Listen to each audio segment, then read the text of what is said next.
Praise the Lord. பிரியமானவர்களே, ஆண்டவரும் இரட்சகருமாய் இருக்கிற இயேசு கிறிஸ்துவின் இணைய நாமத்தில் இந்த வீடியோ காலின் மூலமாகவும் இனி காலம் செல்லாது என்ற தலைப்பின் மூலமாகவும் நசரனாகிய இயேசு கிறிஸ்துவின் இணைய நாமத்தில் உங்கள் யாவரையும் நான் வாழ்த்தி வரவேற்கிறேன். தேவனுடைய கிருபை, ஆண்டவராகிய தேவனுடைய ஆசீர்வாதங்கள், அவருடைய சமாதானம், சந்தோஷம் உங்கள் வாழ்க்கையிலே சூழ்ந்திருப்பதாக. எந்த நாளிலும் கூட நாம் சில காரியங்களை தியானிக்க போகிறோம். வேதம் சொல்லுகிறது, பரிசுத்தம் இல்லாமல் ஒருவனும் தேவனை தரிசிக்க முடியாது. ஆகவே நம்முடைய வாழ்க்கை எப்படி இருக்க வேண்டுமானால் பரிசுத்தமாக இருக்க வேண்டும். நம்முடைய வாழ்க்கை பரிசுத்தத்தில் ஒரு முக்கியத்துவத்தோடு நாம் வாழ வேண்டும். ஆண்டவராக இயேசு கிறிஸ்து பாவிகளை ரட்சிக்க இந்த உலகத்துக்கு வந்தார். நம்முடைய பாவங்களுக்காக தன் ஜீவனை கொடுத்தார். நாம் பாவிகளாய் இருந்ததினாலே ஆண்டவராகிய தேவன் நம்முடைய பாவத்தை நிமித்தம் நம்மளை பட்சித்து அழிக்காமல் அன்பு நிமித்தமே ரட்சிக்க இந்த உலகத்துக்கு அன்பாய் அவதரித்தவர் நம்முடைய ஆண்டவராகிய இயேசுதான். ஆண்டவராகிய இயேசு சொன்னார், நான் நீதிமான்களை அல்ல பாவிகளையே மனம் திரும்பும்படியாக அழைக்க வந்தேன் என்று சொன்னார். ஆண்டவராகிய இயேசு சொன்னார், நான் பாவிகளை நேசிக்கிறேன், ஆனால் பாவத்தையோ வெறுக்கிறேன். அந்த பாவிகளை நேசித்து என் இரத்தத்தினாலாகிய அந்த பாவத்திலிருந்து விடுதலையாக்கி அவர்களை பரிசுத்தப்படுத்துகிற தேவன் நான் என்று சொல்லி ஆண்டவராகிய இயேசு கிறிஸ்து சொல்லுவதை நாம் அறிந்திருக்கிறோம். நமக்கு எல்லாருக்குமே தெரியும். ஆனால் நம்முடைய வாழ்க்கை இந்த நாட்களிலே எப்படி இருக்கிறது? பரிசுத்தத்துக்கு நம்ம வாஞ்சிக்கிறோமா? பரிசுத்தமான வாழ்க்கையில நம் வாழ்க்கை இருக்கிறதா? நம்ம பரிசுத்தமாய் வாழ்ந்து கொண்டு இருக்கிறோமா? தேவனுக்கு பயந்து வாழ்ந்து கொண்டு இருக்கிறோமா? பரிசுத்தத்துக்கு முக்கியத்துவம் கொடுக்கிறோமா? கர்த்தருடைய வார்த்தை சொல்லுகிறது, பரிசுத்த அலங்காரத்துடனே கர்த்தரை தொழுது கொள்ளுங்கள் என்று சொல்லி. அப்படியாய் நாம் பரிசுத்த இருதயத்தோடு கர்த்தரை தொழுது கொள்ளுகிறோமா? பரிசுத்த அலங்காரம் நம்மிடத்துல காணப்படுகிறதா? வெளிப்படுத்தின விசேஷத்துல வாசிக்கும் பொழுது பரிசுத்தம் உள்ளவன் இன்னும் பரிசுத்தம் ஆகட்டும் தான் சொல்லி இருக்கிறதே தவிர பரிசுத்தம் உள்ளவன் பரிசுத்தம் அடையட்டும் என்று சொல்லி எழுதவில்லை. அப்படியானால் நம்ம பரிசுத்தத்தில் ரொம்ப ரொம்ப ரொம்ப ஜாக்கிரதையாக இருக்கணும். நம்முடைய ஆவி, ஆத்துமா, சரீரம் எப்பொழுதும் பரிசுத்தத்துக்கு ரொம்ப முக்கியத்துவம் கொடுக்கணும். இந்த உலகம் பாவம் நிறைந்த உலகம், இந்த உலகம் அசுத்தம் நிறைந்த உலகம். திரும்புகிற இடமெல்லாம் பாவம் நிறைந்ததாக இருக்கும், பார்ப்பதெல்லாம் பாவம் நிறைந்ததாக இருக்கும். ஆனால் பாவத்துக்கு நாம் செவி சாய்க்க கூடாது, பாவத்துக்கு நாம் அடிபணிந்து போகக்கூடாது. எனக்கு வேதத்தில் ஒரு மனுஷன் தெரியும், எல்லாருக்குமே தெரியும் அந்த மனுஷன் யார் என்று சொல்லி. வேதத்தில் எனக்கு பிடிச்ச ஒரு மனுஷன் யார் என்றால் யோசேப்பு. யோசேப்பே தன்னுடைய சகோதரர்களால் வஞ்சிக்கப்பட்டு விற்கப்பட்டவர். அதை நம்ம எல்லாருக்குமே தெரியும். யோசேப்பு எகிப்திலே விற்கப்பட்டார். எகிப்திலே விற்கப்பட்டதினாலே அவர் ஒரு மனுஷனோடு வேலை செய்து கொண்டிருந்தார். அவங்க வீட்டில் ஒரு பெரிய பொறுப்பில் அவர் வைக்கப்பட்டு இருந்தார். அப்படி பொறுப்பில் வைக்கப்பட்டு இருக்கும் பொழுது அந்த வீட்டினுடைய தலைவனுடைய மனைவி இந்த யோசேப்பினுடைய அழகை பார்த்து, மேன்மையை பார்த்து, அவன் சிவந்த மேன்மையாக இருந்தான் என்று சொல்லி கர்த்தருடைய வார்த்தை சொல்லுகிறது. அப்படியாய் சிவந்த மேன்மையை அந்த அம்மா பார்த்து, என்னிடத்துக்கு வா என்று சொல்லி அவனை பலமுறை கட்டாயப்படுத்தினாலும் இந்த யோசேப்பு சொன்ன ஒரு முக்கியமான வார்த்தை என்ன தெரியுமா? அதனால தான் எனக்கு யோசேப்பை ரொம்ப பிடிக்கும். யோசேப்பை சொன்ன ஒரு முக்கியமான வார்த்தை என்ன தெரியுமா? என் தேவனுக்கு விரோதமாய் பாவம் செய்வது எப்படி? யோசேப்பு சொல்லுகிறார், என் தேவனுக்கு விரோதமாய் பாவம் செய்வது எப்படி? இந்த உணர்வு நமக்கு இருக்கணும், இந்த வைராக்கியம் நமக்கு இருக்கணும். பாவம் நம்மை அணுகும் போது, உலகம் நம்மை அணுகும் போது, அசுத்தங்கள் நம்மை அணுகும் போது, என் தேவனுக்கு விரோதமாய் நான் பாவம் செய்வது எப்படி என்பதான உணர்வு நமக்கு வர வேண்டும். ஆகவே தான் ஆண்டவராக இயேசு சொன்னார், நான் பரிசுத்தராய் இருக்கிறது போல நீங்களும் எனக்கேற்ற பரிசுத்தராய் இருங்கள். நான் பரிசுத்தமாய் வாழ்வது போல நீங்களும் எனக்கேற்ற பரிசுத்தராய் இருங்கள். பரலோகத்திலே ஆண்டவராகிய தேவனை இன்றும் சேனைகளின் கர்த்தர் பரிசுத்தர் பரிசுத்தர் பரிசுத்தர் என்று இரவும் பகலும் ஓய்வில்லாமல் சொல்லி கொண்டு இருக்கிறாங்க. அப்போ நம்ம தேவனுடைய பிள்ளைகளாய் இருக்கிறதுனாலே, நம்ம தேவனுக்கு பிள்ளையாய் நம்ம மாறி இருக்கிறதுனாலே நம்மளும் தேவனுடைய போல பரிசுத்தமாய் வாழ வேண்டும். ஒருவேளை நீங்கள் கேட்கலாம், ஐயா பரிசுத்தமாய் வாழ வேண்டும் என்று சொல்லி ஆசைப்படுகிறேன், பரிசுத்தமாய் வாழணும், பரிசுத்தமாய் ஜீவிக்கணும், தேவனுக்கு உகந்த வாசனையாக இருக்கணும், தேவனுக்கு உகந்த பாத்திரமாக நான் இருக்கணும், நான் பரிசுத்த மேலே வாஞ்சியாக இருக்க நான் ஆசைப்படுகிறேன்.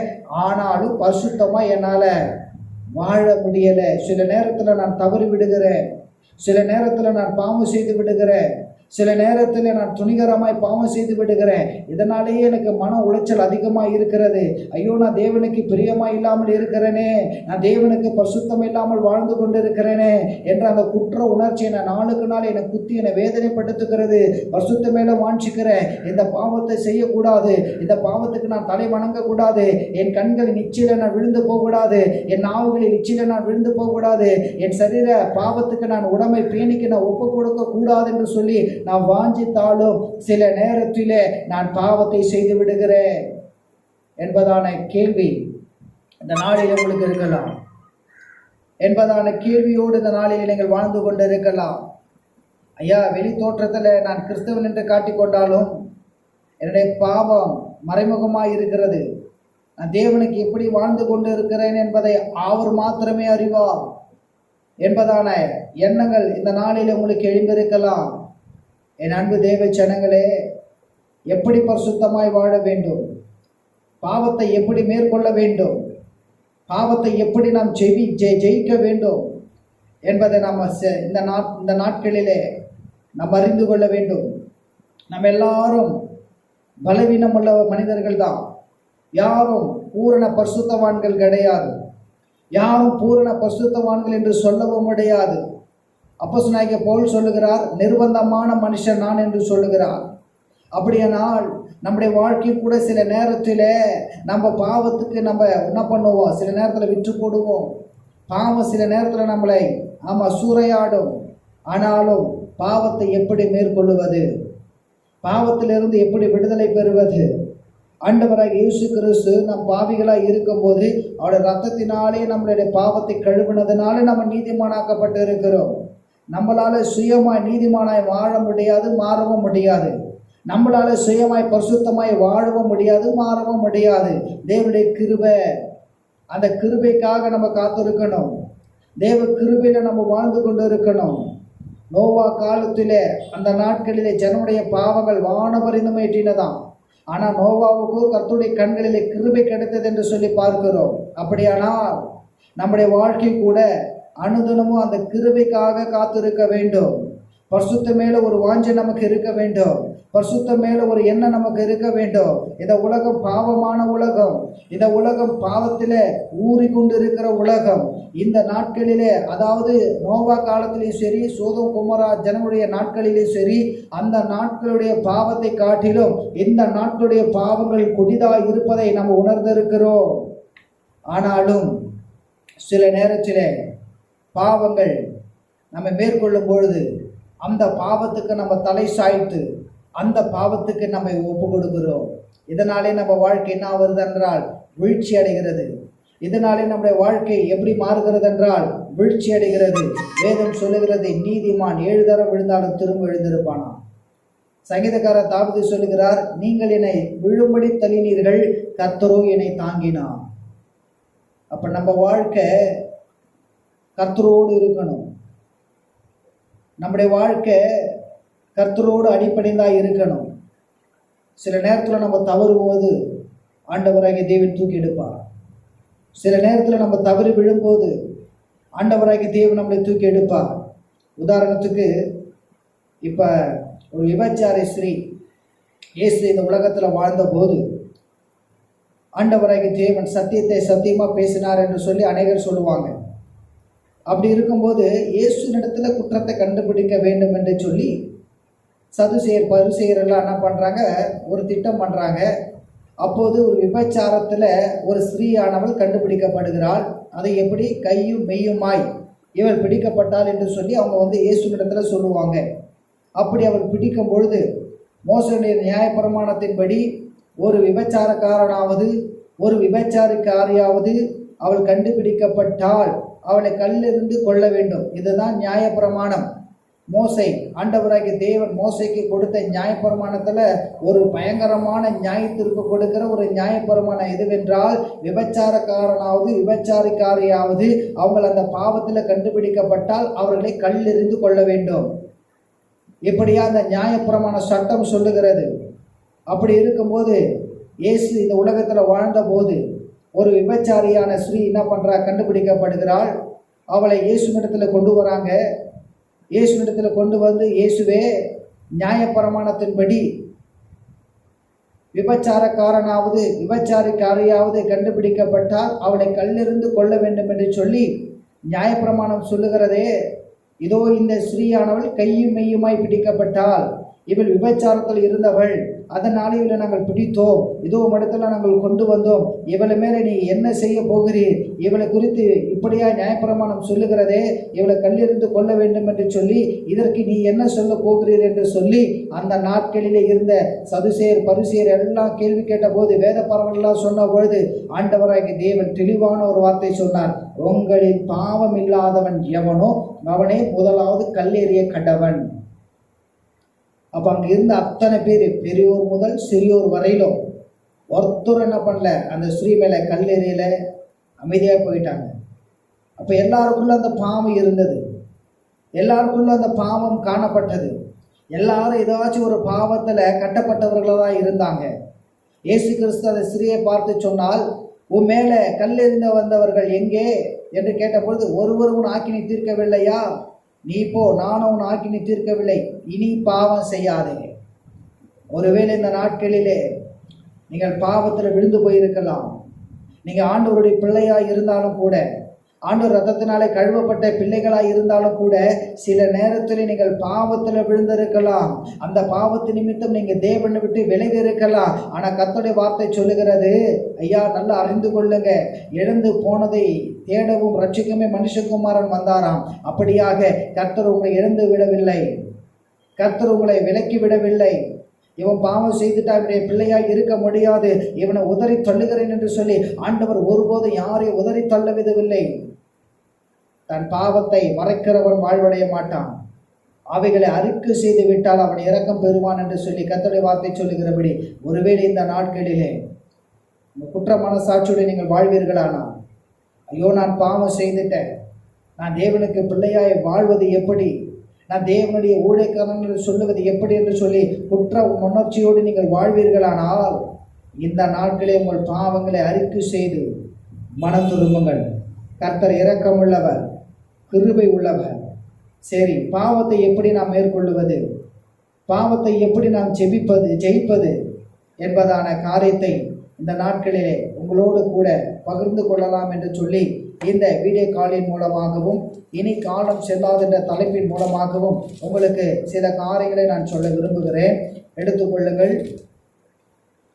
இந்த நாட்களில் நம்ம தியானிக்கக்கூடிய வசனமானது யாத்திராகம புஸ்தகம் 3ஆம் அதிகாரம் 1 வசனம் முடிய இந்த நாட்களிலே கர்த்தருடைய வார்த்தை என்ன சொல்லுகிறது என்பதை நாம் பார்க்கலாம். யாத்திராகமம் 3ஆம் அதிகாரம் 1 வசனம் முடிய, மோசே மீதியான் தேசத்து ஆசாரியனாய் இருந்தான். தன் மாமனாகிய எத்திரோவின் ஆடுகளை மேய்த்து வந்தான். அவன் ஆடுகளை வனாந்திரத்தின் பின்புறத்திலே ஓட்டி தேவ பர்வதமாகிய ஓரை மட்டும் வந்தான். அங்கே கர்த்தருடைய தூதனானவர் ஒரு முட்செடியின் நடுவில் இருந்து உண்டான அக்கினி ஜுவாலையிலே நின்று அவனுக்கு தரிசனமானார். அப்பொழுது அவன் உற்று பார்த்தான். முட்செடி அக்கினினால் ஜுவாலித்து எரிந்தும் அது வெந்து போகாமல் இருந்தது. அப்போது மோசே, அந்த முட்செடி வெந்து போகாது இருக்கிறது என்ன, நான் கிட்ட போய் அந்த அற்புத காட்சியை பார்ப்பேன் என்றான். வசனம் 4. அவன் பார்க்கும்படி கிட்ட வருகிறதை கர்த்தர் கண்டார். முட்செடி நடுவிலிருந்து தேவன் அவனை நோக்கி, மோசே மோசே என்று கூப்பிட்டார். அவன், இதோ அடியேன் என்றான். வசனம் 5. அப்போது அவர், இங்கு கிட்டே சேராயாக, உன் கால்களில் இருக்கிற பாதரட்சியை கயிற்றி போடு, நீ நிற்கிற இடம் பரிசுத்த பூமி என்றார். அல்லேலூயா. கர்த்தருடைய வார்த்தை சொல்லுகிறது, மோசே தன்னுடைய மாமனாகிய எத்திரோ ஆடுகளை மேய்த்து கொண்டு வந்தார். மேய்த்து கொண்டு வந்த அந்த நேரத்திலே ஓரப் என்ற பர்வதம் மட்டும் அவர் வந்தபோது அங்கு ஒரு முச்செடி எரிகிறதை பார்க்கிறார். அந்த முச்செடி பச்சையாய் காணப்படுகிறது.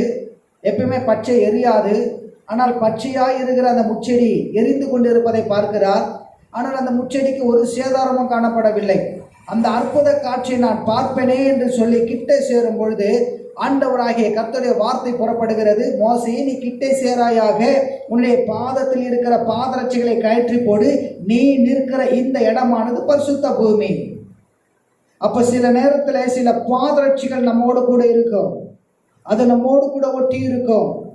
சில பாவங்கள் நம்மளை பின்தொடரும், சில பாவத்தை நம்மளை விடாமல் இருப்போம், சில பாவத்தோடு நம்ம வாழ்ந்து கொண்டு இருப்போம், சில பாவத்தோடு நம்ம ஐக்கப்பட்டு இருப்போம். அந்த பாவத்தை விட வேண்டும் என்று சொல்லி நம்ம முயற்சி பண்ணாலும் அந்த பாவத்தை நம்ம விடாமல் அது ஒரு பாதரட்சியை போல நம்ம பாதத்தில் தொடுத்தவர்களாக நாம் பயணித்து கொண்டு இருப்போம். அப்படி பயணித்து கொண்டிருக்கிற அந்த நேரத்திலே கர்த்தருடைய வார்த்தை சொல்லுகிறது, ஒரு பாதரட்சியை கயற்றி போடு, நீ நிற்கிற இந்த இடம் பரிசுத்த பூமி. அதாவது கர்த்தர் நமக்குள்ள வாசம் பண்ணுகிறார். ஆண்டவர் நமக்குள்ள வாசம் பண்ணுகிற தேவனாய் இருக்கிறார். அதனால தான் ஆண்டவர் சொன்னார், நான் பரிசுத்தராய் இருக்கிறது போல நீங்களும் பரிசுத்தராய் இருங்கள். யோசுவால நம்ம வாசிக்கும் பொழுது, இன்றைக்கு பரிசுத்தமாக்கி கொள்ளுங்கள், நாளைக்கு கர்த்தர் உங்கள் நடுவுகளில் அற்புதம் செய்வார். கர்த்தர் உங்கள் வாழ்க்கையில் அற்புதம் செய்ய வேண்டுமானால், கர்த்தர் உங்கள் வாழ்க்கையில் அதிசயமான காரியங்களை செய்ய வேண்டுமானால், தேவனுக்கு புரியமில்லாத பாதரட்சி என்ற பாவங்களை நீங்கள் கயற்றி போடும் வரைக்கும் கர்த்தர் உங்கள் வாழ்க்கையில் அற்புதம் செய்ய மாட்டார். அந்த பாதரட்சி கயற்றி போட வேண்டும். அந்த பாதரட்சை, பாவம் என்ற பாதரட்சை, தேவன் அருவருக்கிற பாதரட்சை, தேவனுக்கு பிரியமில்லாத இருக்கிற பாதரட்சை ஒருவேளை நீங்கள் தொடுத்தவர்களாய் இருப்பீர்களானால் கர்த்தருக்கு பிரியமில்லாததை இந்த நாட்களில் அதை கயற்றி போடுங்கள். ஏனால் உங்களுக்குள்ள வாசம் பண்ணுகிற கர்த்தரானவர் பரிசுத்தமாய் இருக்கிறது போல நீங்களும் பரிசுத்தமாய் இருக்க வேண்டும். யாத்திராக 1 கொரிந்தியரில் நம்ம வாசிக்கிறோம் இல்லையா, ஒருவன் தேவனுடைய ஆலயத்தை கெடுத்தான், கர்த்தர் அவனை கெடுப்பார். யார் அந்த ஆலயம்? நீங்களே அந்த ஆலயம். அப்படி என்றால் கர்த்தர் நமக்குள்ள வாசம் பண்ணுகிறார். கர்த்தர் நமக்குள்ள வாசம் பண்ணுகிறவராய் இருக்கிறபடியால் நம்முடைய ஆவி, ஆத்துமா, சரீரம் பரிசுத்தமா இருக்க வேண்டும். நம்ம போடுகிற உடையில கூட ஒரு பரிசுத்தம் இருக்க வேண்டும். அதனாலதான் சங்கீதக்காரர் தாவீது சொல்லுகிறார், பரிசுத்த அலங்காரத்துடனே கர்த்தரை தொழுது கொள்ளுங்கள். வெறும் சரீரத்துல மாத்திரம் பரிசுத்தம் இல்லை, ஆவி ஆத்துமால மாத்திரம் பரிசுத்தம் இல்லை, நீ போடுகிற ஆடையிலும் கூட ஒரு பரிசுத்தம் இருக்கணும். இன்னைக்கு சபையில போய் பாருங்க, கேவலமான ஆடைகளை போட்டு அமர்ந்து கொண்டு இருக்கிறாங்க. கேவலமான ஆடைகளை, உடைகளை தரித்து, கவர்ச்சியான ஆடைகளை தரித்து, கண்கள் கூசி போகிற வண்ணமான ஆடைகளை தரித்து இன்னைக்கு என்ன பண்றாங்க? தேவ பயம் இல்லாமல் சபைக்குள்ள துணிகரமாக இன்னைக்கு அமர்ந்து கர்த்தருடைய சமூகத்தில் நின்று கொண்டு இருக்கிறாங்க. இதை யாரு கண்டிக்கணும்? சபை மூப்பர்கள் கண்டிக்கணும், சபை போதகர் கண்டிக்கணும், பிள்ளைகளை வளர்க்கிற பெற்றோர்கள் கண்டிக்கணும். இன்னைக்கு அதை செய்வதில்லையே. பரிசுத்த அலங்காரம் நம்மிடத்துல காணப்படுகிறதா? ஒழுங்கான ஆடை நம்ம போட்டுக்கொண்டு போகிறோமா? உபாக புஸ்தகத்துல வாசிக்கிறோம், பெண்கள் ஆடைகள் ஆண்கள் தரிக்கல் ஆகாது, ஆண்கள் உடைகள் பெண்கள் தரிக்கல் ஆகாது. இப்படி செய்கிறவர்கள் கர்த்தருக்கு அருவருப்பானவர்களாம். இன்னைக்கு நம்ம எப்படி வாழ்ந்து கொண்டு இருக்கிறோம்? நம்ம போடுற ட்ரெஸ்ஸில் ஒரு ஒழுக்கம் இருக்கா? நம்ம போடுற ஆடையில் ஒரு ஒழுக்கம் இருக்கா? கவர்ச்சியான ஆடைகளை போட்டு போகிறோம். அதனால தான் இயேசு சொன்னார், இந்த உலகத்தில் ஒருவன் யாருக்கு ஒருவனுக்கு இடரல் உண்டாக்கினால் அவன் கழுத்தில் கல்லை கட்டி கடலின் ஆழத்தில் போடணுமா. இடர்கள் உண்டாக்குகிற ஆடைகள், இடர்களை உண்டாக்குகிறதான பேச்சுகள், இடர்களை உண்டாக்குகிறதான காரியங்களை நம்ம செய்கிறபடினாலே இன்னைக்கு நம்மளோட வாழ்க்கை பரிசுத்தத்தில் வாஞ்சி இல்லாமல் இருக்கிறது. அதாவது உலக மனுஷனுக்குள்ளாக போல கிறிஸ்தவ வட்டாரத்துக்குள்ள கிறிஸ்துவின் பிள்ளைகளாக இருக்கிற உங்களுக்கு தான் பேசி கொண்டு இருக்கிற, நம்முடைய ஆடையில் ஒரு பரிசுத்தம் இருக்கணும். நம்முடைய ஆடை பரிசுத்தமாக இருக்கணும். பரிசுத்தமான ஆடைகளை நம்ம தொடுத்தவர்களாக இருக்கணும். உங்களை பார்க்கிறவர்கள் ஆண்டவராக இயேசுவை பார்க்கணும். நீங்கள் போடுகிற ட்ரெஸ்ஸிலும் கூட ஒரு ஒழுக்கம் இருக்கணும். கவர்ச்சியான ஆடையை போடுவது, கேவலமான ஆடைகளை போடுவது, மூஞ்சிக்கு முழுக்க அந்த மேக்கப் செட்டை போட்டு அலங்கரித்து கொள்ளுவது. வேதம் சொல்லுகிறது, அதாவது சரீர அலங்காரம் இல்லை, உன் ஆவி ஆத்துமா அலங்காரமே தேவனுக்கு பிரியமா. இன்னைக்கு நம்முடைய வாழ்க்கை எப்படி இருக்கிறது? கர்த்தருக்கு பரிசுத்தமான ஒரு வாழ்க்கை வாழ்ந்து கொண்டு இருக்கிறோமா? தேவ பயம் நமக்கு இருக்கிறதா? பரிசுத்தமாய் வாழ்வதில் ஒரு முக்கியத்துவம் இருக்கணும். தேவனுக்கு பிரியமில்லாத பாதரட்சைகளை நாம் கயற்றி போட வேண்டும். தேவன் அருவிருக்கிற பாதரட்சைகளை நாம் கயற்றி நாம் போட வேண்டும். தேவன் அருவிருக்கிற அந்த பாதரட்சைகளை நாம் கயற்றி போட வேண்டும். அதனால தான் ஆண்டவர் மோசையை பார்த்து சொன்னார், நீ நிற்கிற இந்த இடம் பரிசுத்தமானது. அதாவது கர்த்தர் நமக்குள்ள வாசம் பண்ணுகிறபடியால், அவர் பரிசுத்தமாய் இருக்கிறதுனாலே, அவர் பரிசுத்தமுள்ள தேவனாய் இருக்கிறதுனாலே நாமளும் பரிசுத்தமாய் வாழ வேண்டும். சிந்தனையில ஒரு பாவம், கண்களிலே ஒரு பாவம், நாவினாலே ஒரு பாவம், கைகளிலே பாவம், இருதயத்திலே பாவம், இப்படி அவயங்களிலே நாம் என்ன பண்றோம்னா அந்த பாவத்துக்கு நம்மளை ஒப்பு கொடுக்கிறோம். சரி, இதெல்லாம் மேற்கொள்வது எப்படி? ஐயா, சிந்தனையில பாவம் வருகிறது, கண்களிலே நான் பாவத்தை செய்து விடுகிறேன், ஐயா நாவினாலே கெட்ட வார்த்தைகளை பேசி விடுகிறேன், இருதயமானது திருக்குள்ளதும் கேடு உள்ளதாய் இருக்கிறதை உணர்ந்தாலும் சில நேரத்தில் இருதயத்தின் வாயிலாகவும் நான் பாவம் செய்து விடுகிறேன். ஆனால் இந்த பாவத்தை நான் மேற்கொள்ள முடியவில்லையே, இந்த பாவத்திலிருந்து நான் எப்படி விடுதலையாவது, பாவத்தை எப்படி நான் ஜெயிப்பது? ஒன்னே ஒன்று சொல்றேன் கேளுங்க, ஜப வாழ்க்கை உங்களுக்கு இல்லைன்னா பாவத்தில் நீங்கள் விழுந்துருவீங்க. வேத வாசிக்கிறதை நீங்கள் விட்டுட்டீங்கன்னா பாவத்தில் விழுந்துருவீங்க. கர்த்தரை தேடுவதை நீங்கள் விட்டுட்டா பாவத்தில் விழுந்துடுவீங்க. பரிசுத்தமாய் வாழணும்னு நீங்கள் ஆசைப்பட்டீங்கன்னா ஒவ்வொரு நாளும் செபிக்கணும். பரிசுத்தமாய் நீங்கள் வாழணும்னு ஆசைப்பட்டீங்கன்னா ஒவ்வொரு நாளும் வேதத்தை வாசிக்கணும். இது ரெண்டு தான் உங்களை பரிசுத்தத்துக்குள்ளாக கொண்டு போகும். உதாரணத்துக்கு சில பேர் சிந்தனையில பாவம் பண்ணுவாங்க. அப்போ அந்த சிந்தனையில வருகிற பாவத்தை எப்படி மேற்கொள்வது? அந்த சிந்தனையில வருகிற பாவத்தை எப்படி நான் உதறி தள்ளுவது? ஒரு யோசேப்பை போல தேவனுக்கு விரோதமாய் பாவம் செய்வது எப்படி என்பதான அந்த காரியத்துக்குள்ளாக நான் எப்படி போவது? சிந்தனைக்குள்ளாக பாவங்கள் வரும், சிந்தனைக்குள்ளாக அசுத்த எண்ணங்கள் வரும், சிந்தனைக்குள்ளாக பொல்லாத கிரியைகள் அணுகும். அப்படி வரும்பொழுது, அப்படி உங்களுக்கு அது வருமானால், அப்போஸ்தலனாகிய பவுல் சொல்லுகிறார், எங்களுக்கோ கிறிஸ்துவின் சிந்தனை உண்டாயிருக்கிறதா. அந்த கிறிஸ்துவின் சிந்தனை உங்களுக்குள்ள இருக்கணும். அந்த கிறிஸ்துவின் நினைவுகள் எப்போதும் உங்களுக்குள்ள இருக்கணும். அந்த கிறிஸ்துவின் சிந்தனைக்குள்ளாகவே நீங்க தள்ளப்பட்டு இருக்கணும். அதனாலதான் தாவீது சொல்லுகிறார், வீணான சிந்தனைகளை நான் வெறுத்து உங்களுடைய வேதத்துல நான் பிரியமாய் இருக்கிறேன். வீணான சிந்தனைக்கு, உங்கள் சிந்தனைகளுக்கு அந்த எண்ணத்தை நீங்க ஒப்பு கொடுக்க கூடாது. கிறிஸ்துவின் சிந்தனை உண்டாகணும்.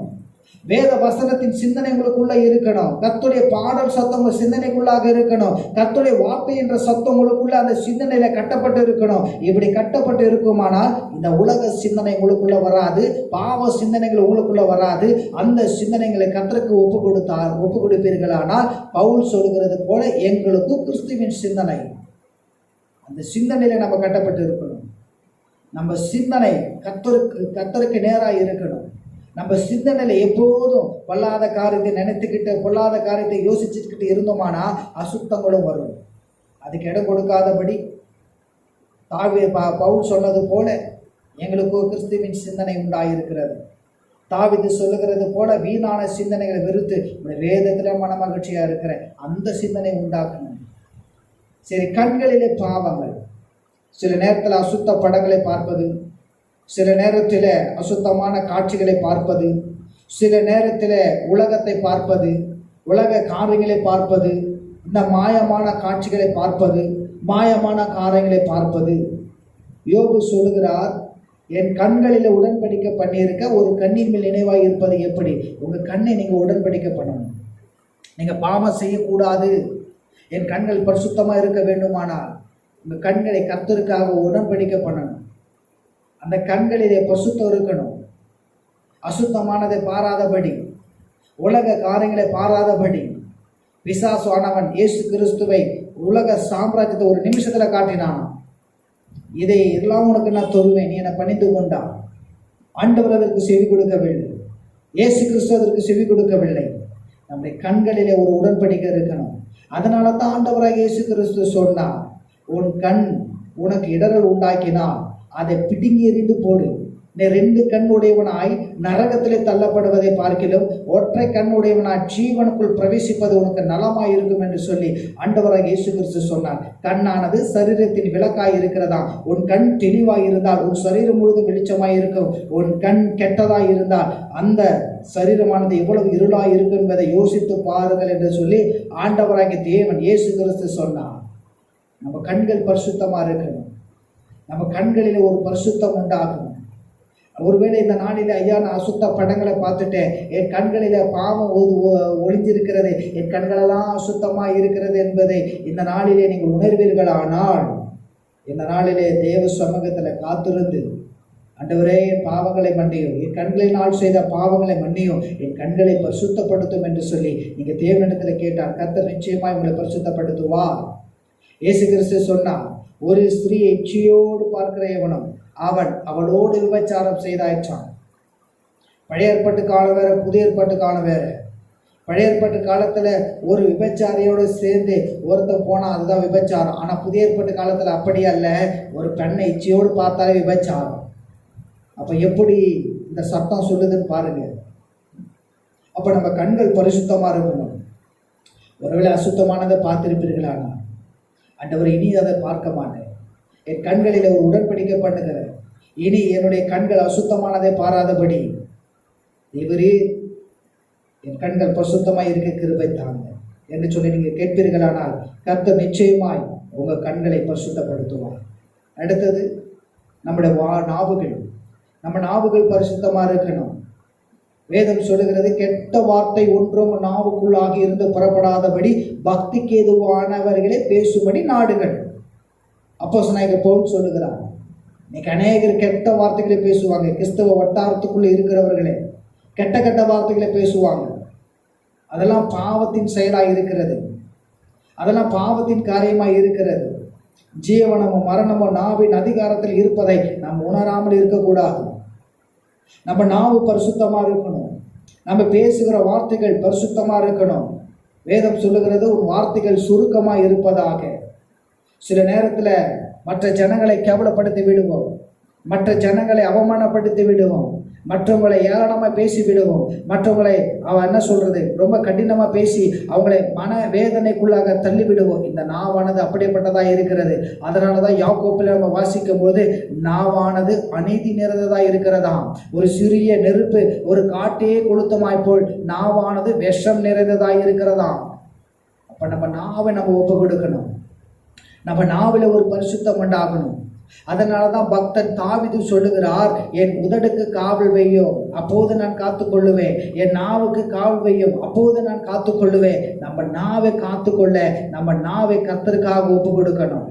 ஆண்டவரே, கெட்ட வார்த்தை நான் பேச மாட்டேன்ப்பா, அவலமான வார்த்தைகளை நான் பேச மாட்டேன், அவலட்சணமான வார்த்தைகளை நான் பேச மாட்டேன், யாரையும் நான் காயப்படுத்தி பேச மாட்டேன், யாரையும் நான் அவமானப்படுத்தி பேச மாட்டேன், யாரையும் நான் மன குத்தி அவர்களை வேதனைப்படுத்துகிற வார்த்தைகளை நான் பேச மாட்டேன். என் நாவுக்குள்ளாக இருக்கிற வார்த்தைகளானது அது சுருக்கமாக இருப்பதாக, நான் பேசுகிற வார்த்தையானது மற்றவங்களுக்கு பிரயோஜனமாக இருப்பதாக, நியாயமானதை பேசும்படியாய், உண்மையானதை பேசும்படியாய், பெருமையானவர்களை பேசாதபடி என் நாவுக்கு நீங்கள் காவல் வைங்கப்பா. என் நாவை நான் பரிசுத்தமாய் காத்துக்கொள்ளணுமே, என் நாவுக்குள்ளாக பரிசுத்தமான வார்த்தைகள் புறப்படணுமே. அப்படியாக என் நாவை நான் ஒப்பு கொடுக்கிறேன். என் நாவை பரிசுத்தப்படுத்துங்க. தேவன் விரும்பாத பாதரட்சிகள் உங்க நாவுக்குள்ள இருக்குமானா அதை கயற்றி போடுங்க.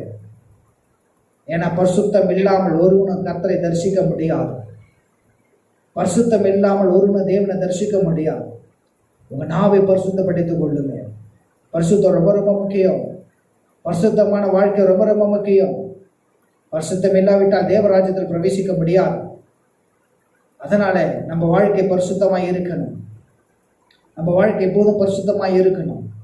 பேசுகிற வார்த்தைகளில் ஒரு பரிசுத்தம். ஆகவே தான் ஆண்டவராகிய தேவன் சொன்னார், ஆண்டவராகிய இயேசு கிறிஸ்து ஒரு நல்ல ஒரு வார்த்தை சொல்லி இருப்பார், மனுஷன் பேசும் வீணான வார்த்தைகள் யாவும் நியாயத்திருப்பு நாளிலே கணக்கு ஒப்புவிக்க வேண்டுமா. நீங்கள் வீணானதை பேசுகிறேன், உலக காரியங்களை பேசுகிறேன், கெட்ட கெட்ட வார்த்தைகளை பேசுகிறேன், பொய்களை பேசுகிறேன், பெருமைகளை பேசுகிறேன், மற்றவங்க குடும்பத்தை ஏளனமாய் பேசுகிறேன், மற்றவங்களுடைய காரியத்தை ஏளனமாய் பேசுகிறேன் இருப்பீர்களானால் நாவினாலே நீங்கள் பாவம் செய்கிறீர்கள். இன்றைக்கு உங்கள் நாவை ஒப்பு கொடுங்க. அடுத்தது இருதயம். வேதம் என்ன சொல்லுகிறது? ஒருவேளை நம்ம இருதயத்தில் தேவனுக்கு விரும்பாத பாதரட்சிகள் இருக்குமானால் அதை கயற்றி போடுங்கள். வேதம் என்ன சொல்லுகிறது? இருதயமானது கிறுக்குள்ளதும் மகா கேடு உள்ளதாம். மார்க்கில் நம்ம வாசிக்கிறோம் இல்லையா? இருதயத்திலிருந்து பொல்லாதவைகள் புறப்பட்டு வெளியே வருகிறது. இருதயத்தின் நினைவுகளால் வாய்கள் பேசுமா. நம்ம இருதயம் பரிசுத்தமாய் இருக்கணும். நம்ம இருதயம் எப்போது பரிசுத்தமாய் காக்கப்பட வேண்டும். அதனால தான் ஆண்டவராக இயேசு சொன்னார், இருதயத்திலே சுத்தமுள்ளவர்கள் பாக்கியவான்கள், அவர்கள் தேவனை தரிசிப்பார்கள். நீதிமொழிகளை வாசிக்கிறோம். தாவீது ராஜா சொல்லுகிறார், தன் இருதயத்தை சுத்தமாக்கினேன், பாவமான நான் துப்புரவானேன் என்று சொல்லத்தக்கவன் யார்? ஒருவேளை நம்ம இருதயம் இந்த நாளிலே பரிசுத்தம் இல்லாமல் இருக்குமானால், நம்ம இருதயம் கேடு உள்ளதாக இருக்குமானால், நம் இருதயம் அநீதி நிறைந்த இருதயமாய் இருக்குமானால், ஒருவேளை தேவனை விரும்பாத பாதரட்சிகள் இருதயமாகிய நம்ம இருதயத்துக்குள் இருக்குமானால், அது இந்த நாளிலே கயிற்று போடுங்க. அது இந்த நாளிலே கயிற்று போடுங்க. ஆண்டவராகிய இயேசு இஸ்ரவேல் ஜனங்களை பார்த்து சொன்னார், இந்த ஜனங்களுக்கு நான் கல்லான இருதயத்தை எடுத்து போட்டு சதையான இருதயத்தை தருவேன். அப்போ ஆண்டவர் சமூகத்தில் காத்திருக்கணும். ஆண்டவரே, இப்படிப்பட்டதான கல் இருதயம், ஆண்டவரே கொடூரமுள்ள இருதயம், கடினமான இருதயம், பாவம் நிறைந்த இந்த இருதயம், ஆண்டவர் இருதயத்துக்குள்ளாக இருக்கிற அந்த பாவம் வெளியில் வருகிறதே, இப்படிப்பட்டதான பாவ செயல்கள் என் இருதயத்துக்குள்ளாக வராதபடி என் இருதயம் காக்கப்படுவதாக. இருதயத்தில் சுத்தமுள்ளவர்கள் பாக்கியவான்கள் என்று சொன்னீரே, என் இருதயம் பரிசுத்தப்படுவதாக. என் இருதயத்தை பரிசுத்தப்படுத்துங்கப்பா. ஒருவேளை பாவம் நான் செய்திருப்பேனானால் என் இருதயத்தை இந்த நாளிலே பரிசுத்தப்படுத்துங்க. என் இருதயத்தை ஒப்பு கொடுக்கிறேன். பரிசுத்தம் ரொம்ப முக்கியம். அதனாலதான் தாவீது சொல்லுகிறார், சுத்த இருதயத்தை எனக்கு தாரும், நிலைவரமான ஆவி எனக்குள்ள புதுப்பியும்.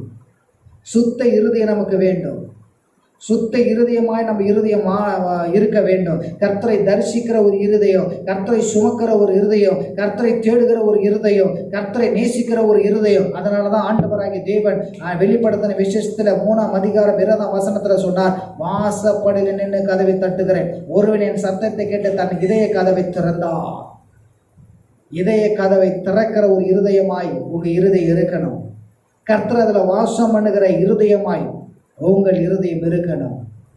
ஒருவேளை இருதயத்தில் பொல்லாத எண்ணம் கொண்டு இருப்பீர்களானால் அது இந்த நாளிலே தேவ சமூகத்தில் அறிக்கை செய்து விட்டு விடுங்கள். கர்த்தர் இரக்கமுள்ளவர். அடுத்தது கை. நம்ம கை பரிசுத்தமாக இருக்கணும். நம்முடைய கை பரிசுத்தத்தில் வாஞ்சி உள்ளதாக இருக்கணும். தாவீது சொல்லுகிறார், உம்முடைய பீடத்தை சுற்றி வரும்படி என் கைகளை கழுவுகிறேன். நம்ம கை பரிசுத்தமாக இருக்கணும். ஆண்டவராக இயேசு சொன்னார், உன் கை உனக்கு இடரல் உண்டாக்கினால் அதை வெட்டி போடு. நீ 2 கை உடையவனாய் நரகத்தில் தள்ளப்படுவதை பார்க்கல, ஒற்றை கை உடையவனாய் ஜீவனுக்குள் பிரவேசிப்பது உனக்கு நலமாயிருக்கும் என்று சொன்னார். நம்முடைய கை பரிசுத்தமாக இருக்கணும். வாங்குவதில் கொடுப்பதில் ஒரு பரிசுத்தம். உன்னுடைய உழைப்பு என்னவோ அது வாங்கு, நியாயம். அநியாயமாக வாங்கினா பாவம், ஏமாற்றி வாங்கினா பாவம், வஞ்சித்து வாங்கினா பாவம், மற்றவங்களை கெடுத்து வாங்கினால் பாவம், மற்றவங்களை ஏமாற்றி வாங்கினால் பாவம், புட்டுங்கினா பாவம். இதெல்லாம் கையினால் உண்டாகுகிற பாவங்கள். இதனால் கை உண்டாகுகிற பாவங்கள். லஞ்சத்தை வாங்கி வாங்கி வாங்கி நீ சேமிப்பானால் உன் கை நிறைய பாவம் நிறைந்ததாக இருக்கிறது. அதனால தான் பவுல் தாவீது சொல்லுகிறார், உன் பீடத்தை சுற்றி வரும் கைகளை நான் கழுவுகிறேன். ஒருவேளை நீங்கள் யார் இடத்துல கடன் பெற்று இருந்தாலோ, ஒருவேளை அந்த கடன் நீங்கள் செலுத்தாமல் இருந்திருப்பீர்களானால் அது திருப்பி கொடுத்து விடுங்க. உங்கள் கையை சுத்திகரித்து கொள்ளுங்க. ஏன்னா கை பரிசுத்தமாக இருக்கணும். கொடுக்கல் வாங்குவதில் பரிசுத்தமாக இருக்கணும். தொடுவதில் ஒரு பரிசுத்தம் இருக்கணும். இந்த கை பரிசுத்தமாக இருக்க இந்த நாளில் ஒப்பு கொடுங்க. கர்த்தர் இரக்கமுள்ளவர். ஒருவேளை தேவனுக்கு பிரியமில்லாத பாதரட்சை உங்கள் கைகளில் இருக்குமானால் அதை வெட்டி போடுங்க. அதை வெட்டி எடுத்து போடுங்க.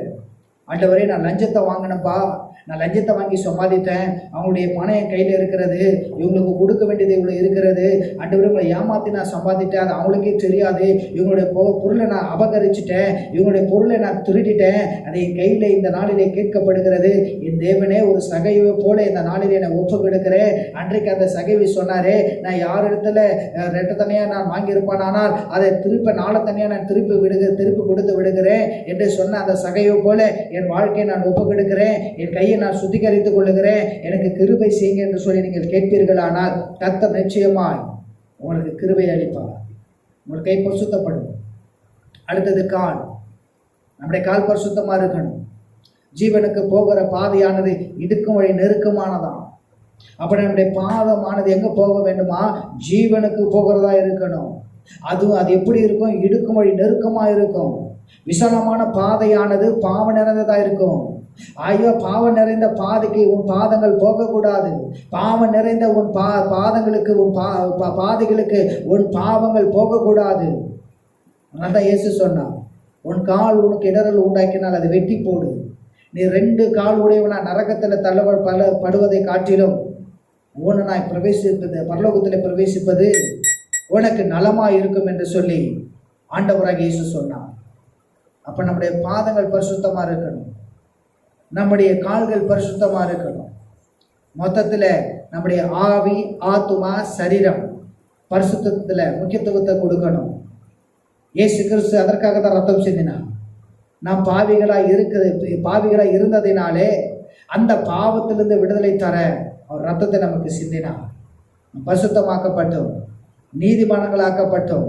நீயா நீதிமானாகல, நீயா பரிசுத்தமாகல. இயேசுவின் ரத்தம் உனக்காக சிந்தப்பட்டபடியால் அதனால நீ நீதிமானாக பரிசுத்தமாக்கப்பட்ட. அந்த பரிசுத்தமான வாழ்க்கையை கெடுத்து கொள்ளாதபடி இந்த நாளிலே உன்னை தாழ்த்தி ஒப்புக்கொடு.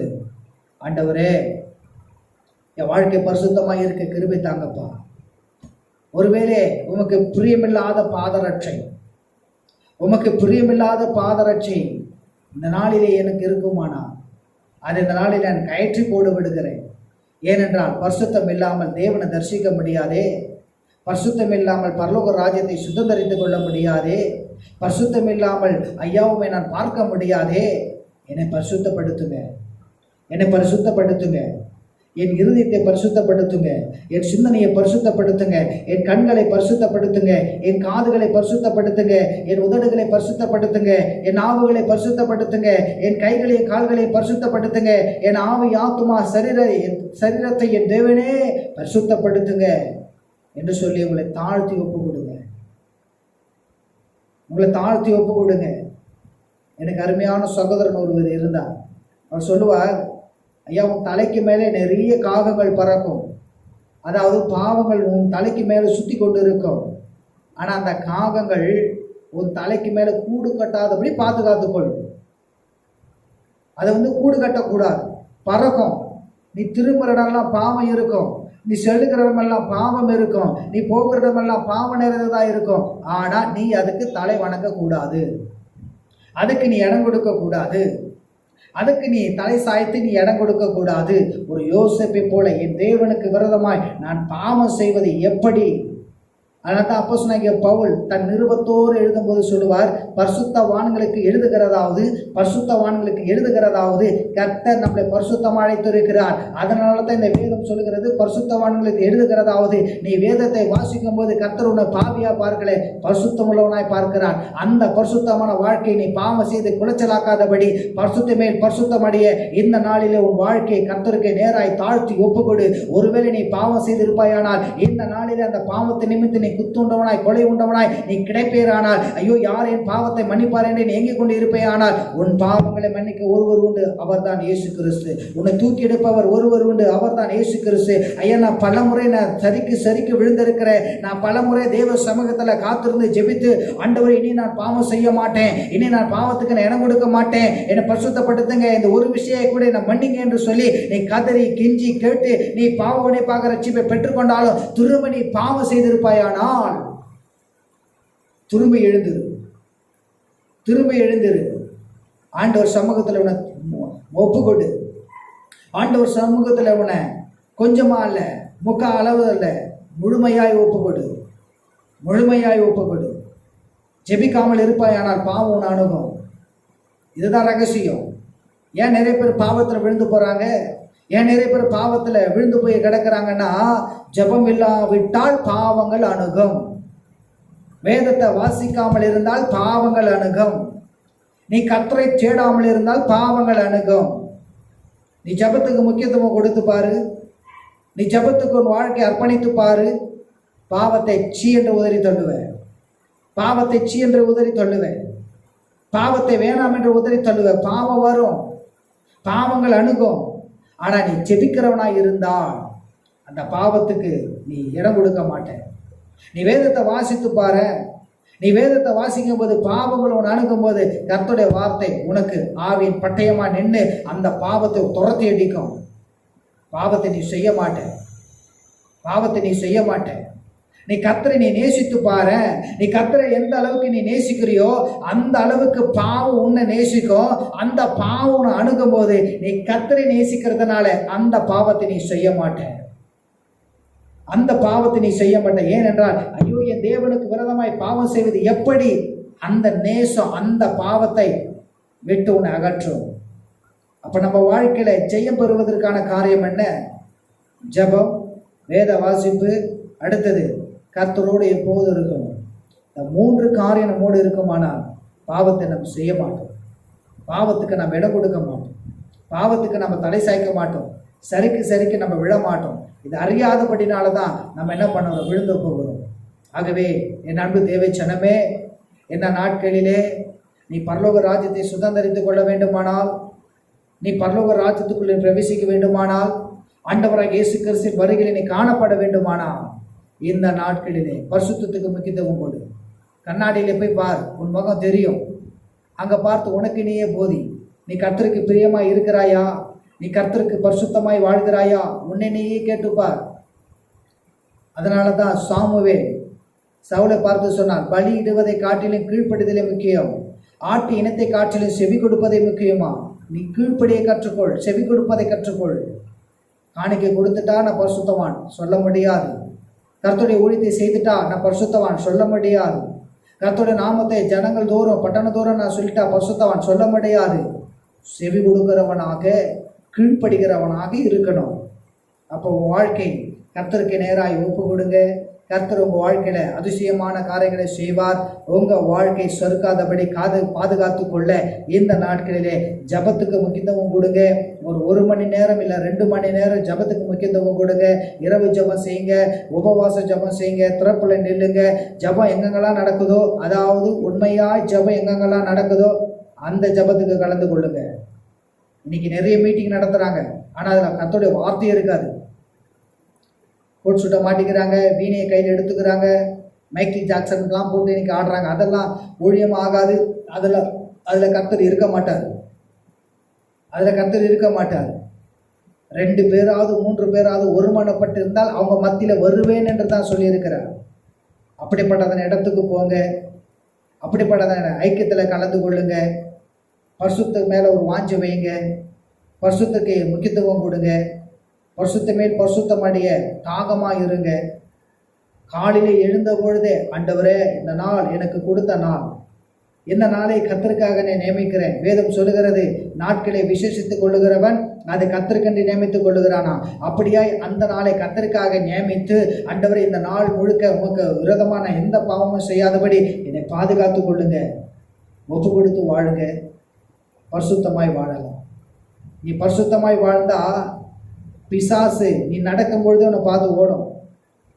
பிசாசு நீ ஜெபம் பண்ணும்போது பிசாசு ஓடும்.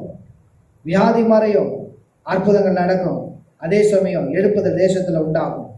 அப்போ சில நேரத்தில் நம்ம தவறி போகிறதுனால தான் இதெல்லாம் நம்மளுக்கு தடையாக இருக்கிறது. அதனால் இந்த நாளிலே நம்மளை தாழ்த்துவோம், பரிசுத்தத்துக்கு முக்கியத்துவம் கொடுப்போம். கர்த்தர் தாமே உங்கள் அனைவரையும் ஆசீர்வதிப்பாராக. ஆமே, ஆமே, ஆமே.